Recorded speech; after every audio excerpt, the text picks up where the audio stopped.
Queridos hermanos, iniciamos la lección divina de este día martes 17 de septiembre, martes de la semana 24 del tiempo ordinario.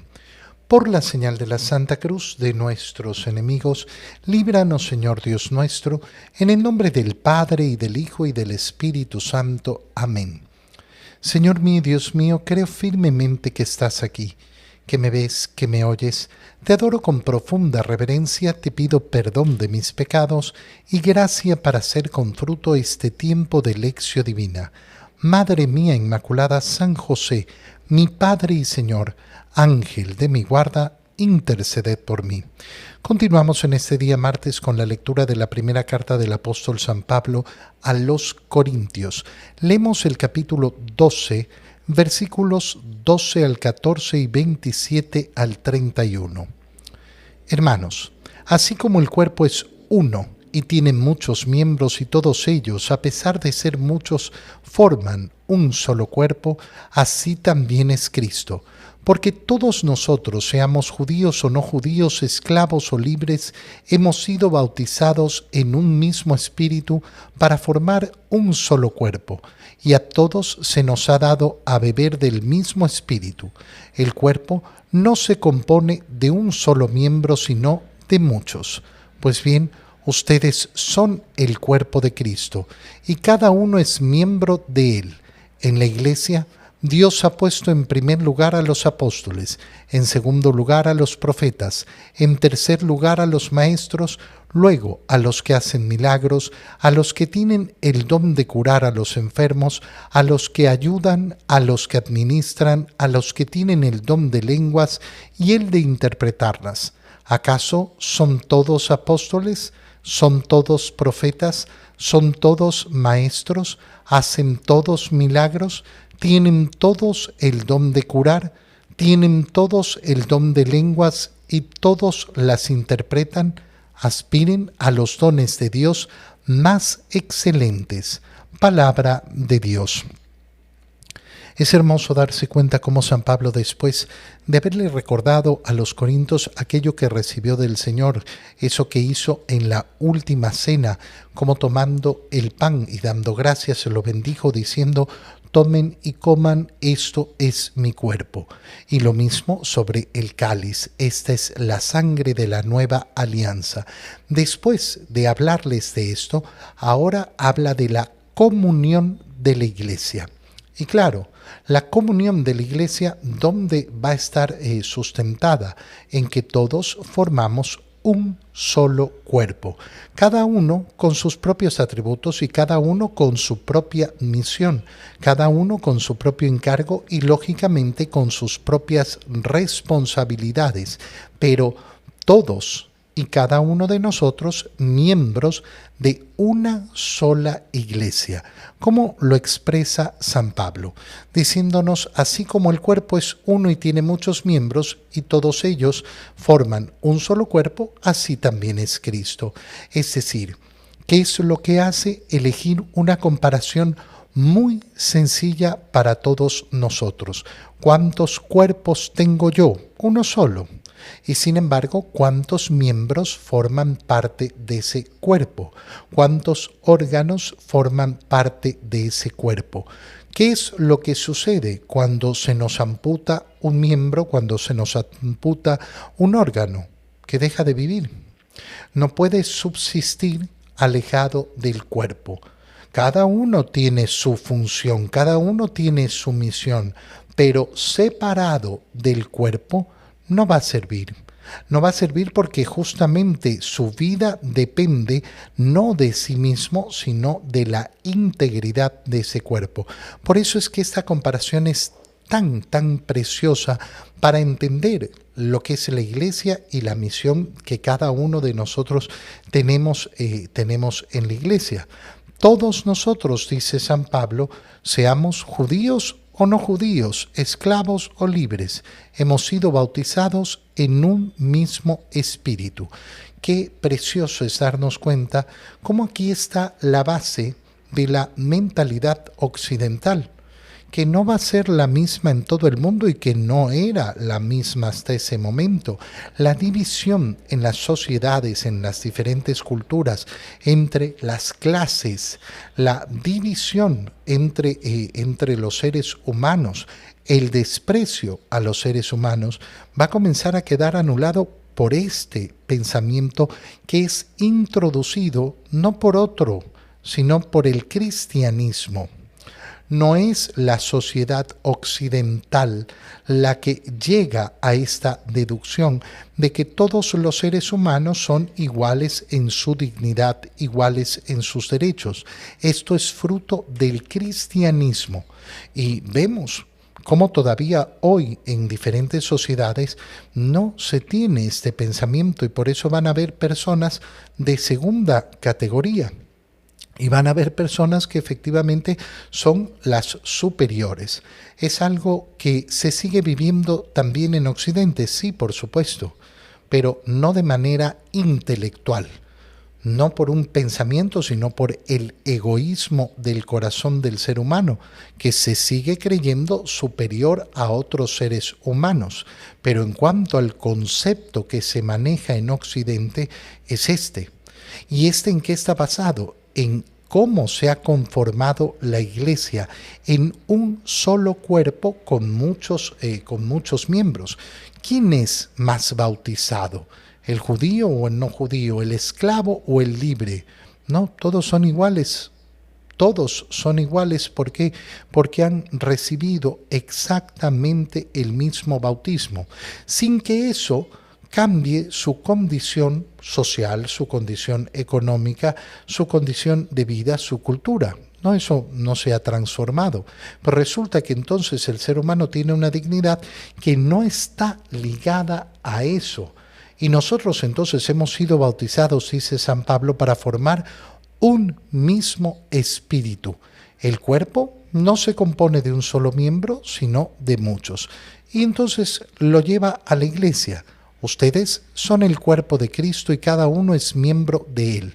Y esto es lo que sucede en la Iglesia. Dios ha puesto en primer lugar a los apóstoles, en segundo lugar a los profetas, en tercer lugar a los maestros, luego a los que hacen milagros. Fíjate cómo entonces San Pablo comienza a hablar de la jerarquía de la Iglesia. La Iglesia es jerárquica, sí. Pero ¿cómo? ¿No éramos todos iguales? Sí, claro, todos somos iguales en cuanto a hijos de Dios, en cuanto a la dignidad de nuestra persona humana. Pero hay una jerarquía que está basada en la misión que Dios da a cada uno. ¿Y por qué a unos le da una misión y por qué a otros se les da otra misión? Porque así lo ha querido Dios, no hay otra explicación.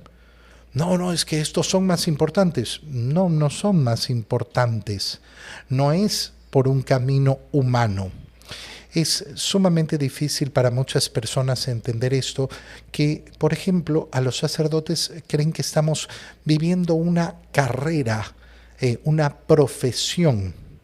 Y entonces piensan que uno tiene que cumplir ciertas etapas para entonces primero llegar a ser sacerdote y después llegar a ser párroco y después llegar a ser obispo. No funciona así. Pero ¿y cómo haces entonces para ocupar esta parroquia que es importante? Porque te lo pide el obispo. ¿Y cómo haces para llegar a ser obispo? Porque te lo pide el Papa, lo decide el Papa. No hay un camino que tú realizas para ir subiendo y escalando como una profesión. Te encontrarás con seres humanos que lamentablemente no viven esto y andan buscando las fórmulas de adquirir poderes. Eso lo vamos a encontrar siempre a lo largo de toda la historia de la humanidad y de toda la historia de la Iglesia. Pero ¿es este el camino? No, este no es el camino del Señor. Será el camino del egoísmo que escoge una persona determinada. Una vez que San Pablo establece la jerarquía, fíjate qué importante. ¿Por qué? Porque uno podría pensar, bueno, ¿quién es más importante? ¿Los apóstoles o aquellos que hacen milagros? Aquellos que tienen el don de curar a los enfermos, aquellos que tienen el don de lenguas. Los apóstoles, los obispos. Esos van a ser los más importantes, están en primer lugar. Por eso son la cabeza de cada iglesia local. Y por eso toda la iglesia universal tiene una cabeza que es el obispo de Roma, el Papa. Esta es la jerarquía de la iglesia. ¿Y se reúnen los obispos en comunión? Sí. ¿Y se reúnen todos los sacerdotes en torno a su obispo en comunión? Sí. ¿Y se reúnen todos los fieles en comunión? Sí, porque todos son miembros del único cuerpo de Cristo. En el Evangelio, leemos el Evangelio de San Lucas, capítulo 7, versículos 11 al 17. En aquel tiempo se dirigía Jesús a una población llamada Naín, acompañado de sus discípulos y de mucha gente. Al llegar a la entrada de la población, se encontró con que sacaban a enterrar a un muerto, hijo único de una viuda a la que acompañaba una gran muchedumbre. Cuando el Señor la vio, se compadeció de ella y le dijo: «No llores». Acercándose al ataúd, lo tocó, y los que lo llevaban se detuvieron. Entonces Jesús dijo: «Joven, yo te lo mando, levántate». Inmediatamente el que había muerto se levantó y comenzó a hablar. Jesús se lo entregó a su madre. Al ver esto, todos se llenaron de temor y comenzaron a glorificar a Dios diciendo: «Un gran profeta ha surgido entre nosotros. Dios ha visitado a su pueblo». La noticia de este hecho se divulgó por toda Judea y por todas las regiones circunvecinas. Palabra del Señor. Para iniciar la reflexión sobre este Evangelio nos podemos hacer una pregunta muy sencilla. ¿Por qué Jesús tiene tanta compasión por esta viuda? Porque habrán habido muchas viudas que sufrían mucho y que tenían muchas calamidades. Sin embargo, no vemos a Jesús actuando en la vida de todas ellas. Pero la característica que tiene esta viuda, es decir, una mujer que ha perdido ya a su esposo, es que tiene un único hijo. Y este es el que ha muerto. ¿Te recuerda alguna situación que puede llevar a una compasión especial en el corazón de Jesús? María, su madre, es viuda y en poco tiempo perderá a su único hijo. Por tanto, Jesús ve en esta viuda a su propia madre y se compadece de ella. Fíjate qué importante es seguir esta línea de meditación porque nos hace profundizar sobre algo que es sumamente importante. ¿Por qué el Verbo de Dios se ha hecho hombre? ¿Por qué para salvarnos ha querido asumir la condición de ser humano y vivir una vida como la de nosotros?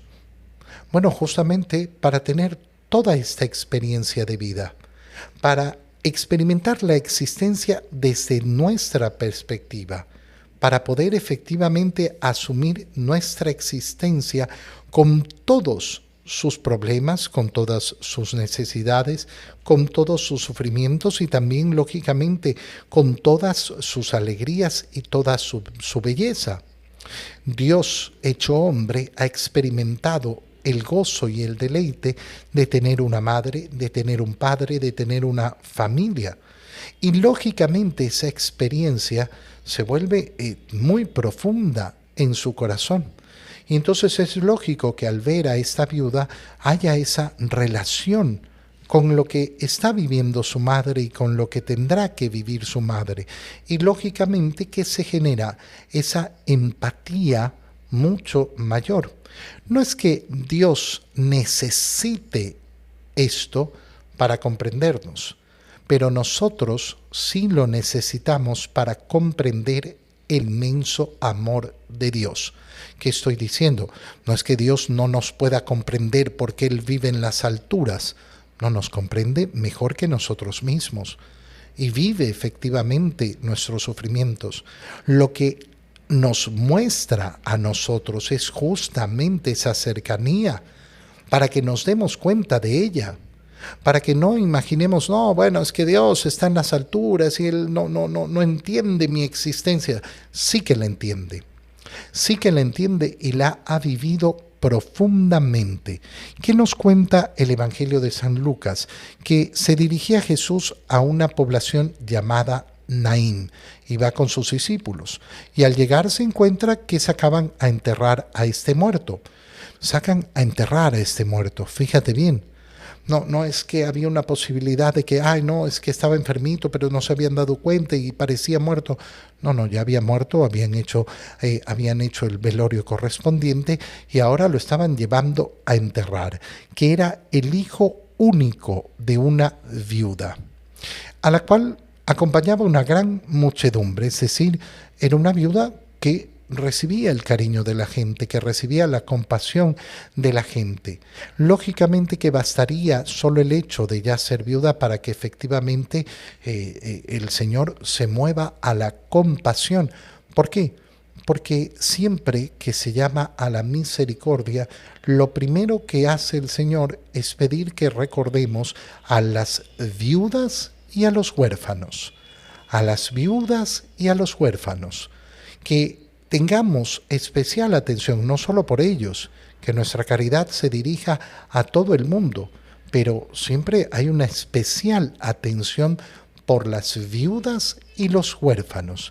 Y de hecho, la petición de organizar la caridad de la Iglesia, esto lo leemos en el libro de los Hechos de los Apóstoles, se da justamente porque no se está atendiendo como es debido a las viudas. Y entonces hay siempre una gran compasión. El Señor ve esto y, como ya lo hemos notado tantas veces, se compadeció de ella. Había un motivo para compadecerse de esta viuda de una manera muy especial.